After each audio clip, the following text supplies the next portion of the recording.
My mother was a singer, a very famous singer, in fact. In the 1950s and 60s, while I was at school, she achieved international fame, selling millions of records and performing in many of the greatest concert venues across the world.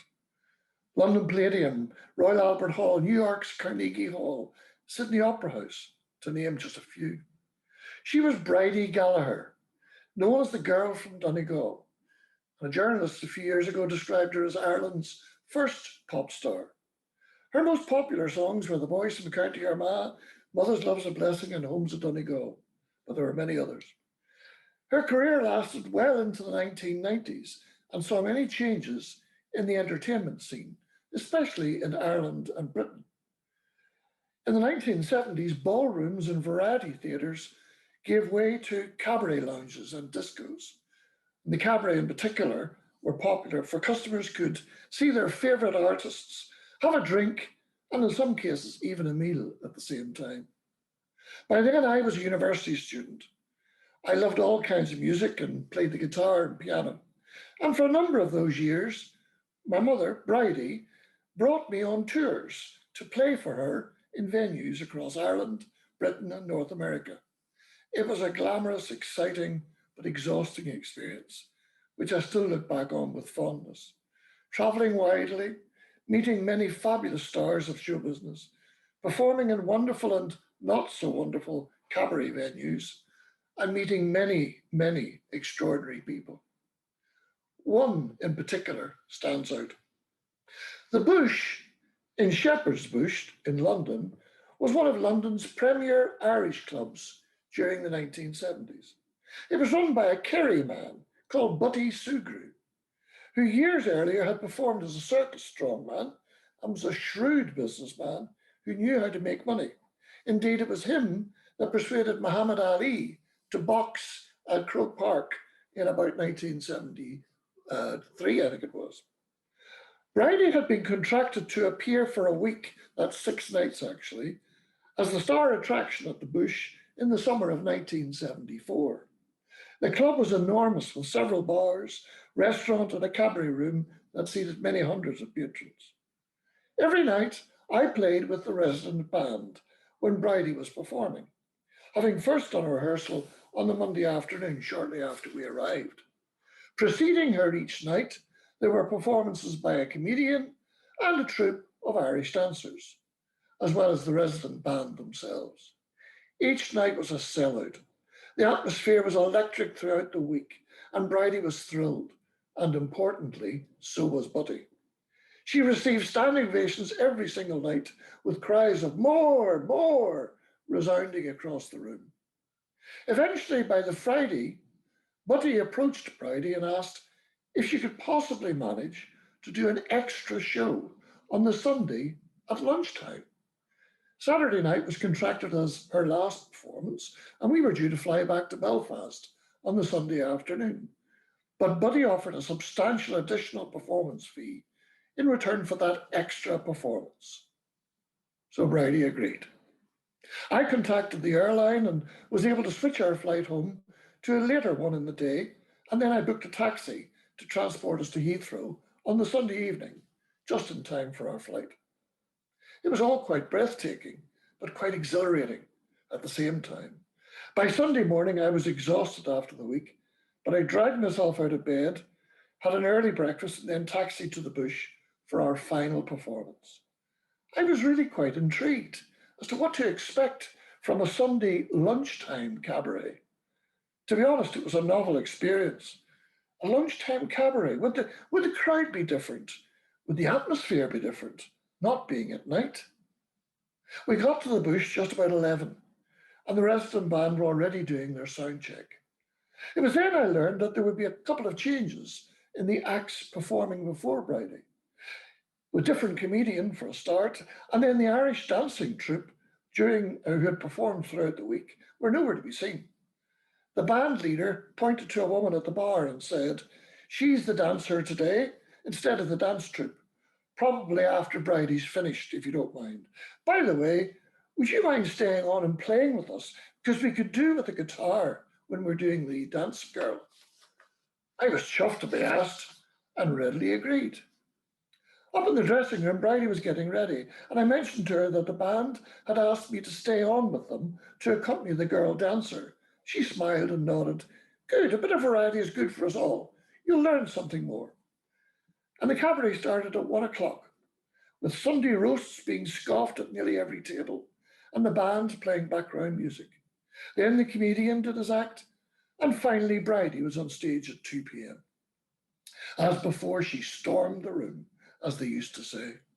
The crowd went wild, and again, as so often before, cries of more, more at the end. After several encores, she turned to the band and me and thanked us for the great support, and then finally left the stage.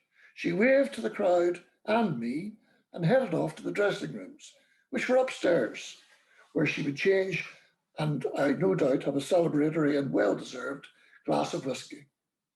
Meanwhile, on stage, the band leader was thanking Bridie and the crowd and the comedian for making it a very special lunchtime show.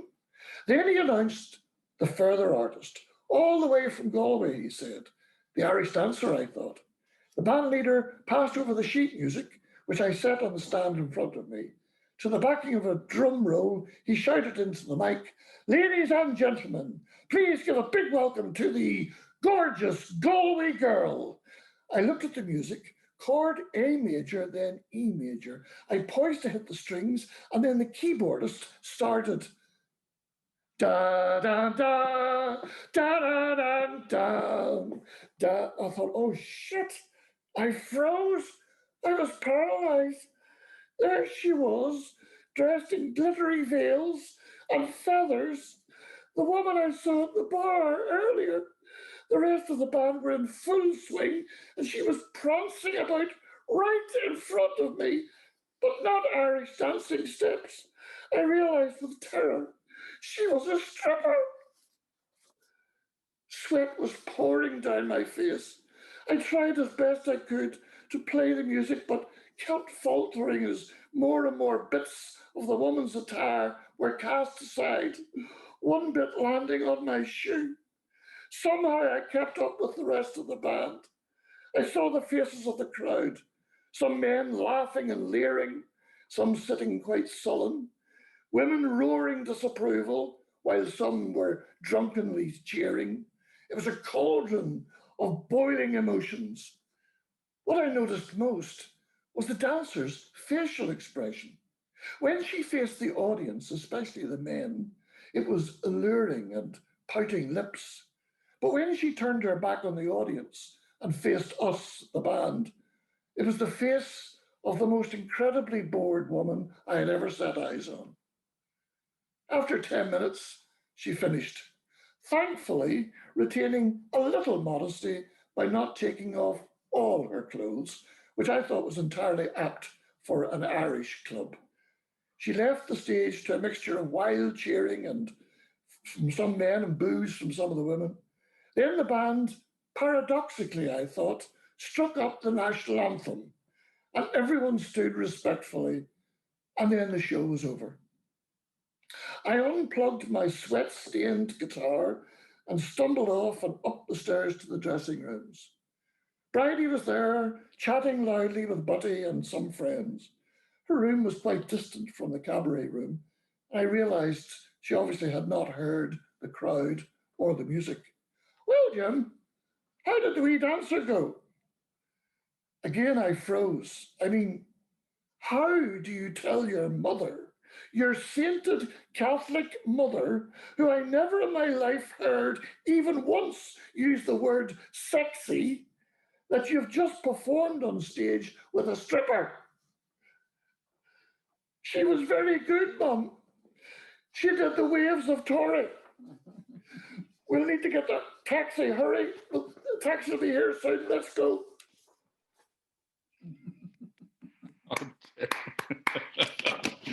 The waves of Tory, indeed. Oh my goodness. Oh, thank you. That's so funny. Did you ever? True. Did you? Oh, I don't doubt it. Did you? I've heard of those places in London. Well, Oh, what I didn't, I only discovered afterwards because I went back down to the bar. I met the girl from Galway. She was lovely, actually. Single mother, obviously. But this was her job. This is how she made money.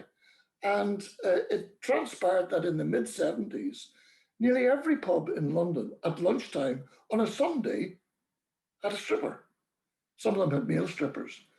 And it just blew my mind that on a Sunday of all days, Hmm. and I'm told that some of them actually had families who had just been to Mass and then come in for the Sunday lunch, which is why, of course, the girls never took everything off. Oh, That would and that would have been sinful. Yeah, despite the name of the theater. the bush. I never thought of Sorry. that. I couldn't help myself. Um, Tell me this: did you inherit any of your? I mean, your mother is, big name in her day. I mean, Yeah, really big. Did you yeah. inherit any of her singing talent? Well, I can sing, but not that anyone would ever pay to listen to me. All right. I'm more the musician in the family rather than singer. Yeah, yeah.